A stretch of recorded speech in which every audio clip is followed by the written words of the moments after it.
ডান হাতটা আছে গোবিন্দের চোখের মধ্যে, আর বাঁ হাতে আছে গোবিন্দের বাঁশিটা। গোবিন্দ আমার মনে মনে ভাবছি,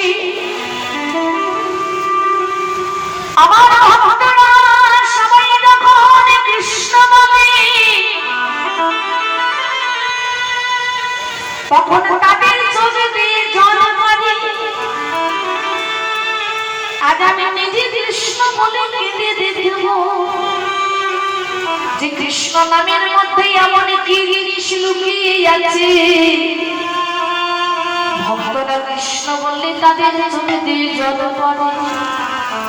ভগবান মনে মনে ভাবছে, সবাই যখন হা কৃষ্ণ বলি তখন ভক্তের চোখে জল পড়ে। আমি নিজে একবার কৃষ্ণ বলে কেঁদে দেখি যে কৃষ্ণ নামের মধ্যে এমন কি জিনিস আছে যে হা কৃষ্ণ বলে কাঁদলেই ভক্তের চোখে জল পড়ে। ভগবান আমার কৃষ্ণ কৃষ্ণ কৃষ্ণ বলে কাঁদছে, কিন্তু ভগবানের চোখে এক ফোঁটাও জল পড়ে না। ভগবান তখন ব্যাসদেবকে ডাকলেন। ব্যাসদেব ছুটতে ছুটতে এসে ভগবানের চরণে লুটাই ধরে বলছে, হে গোবিন্দ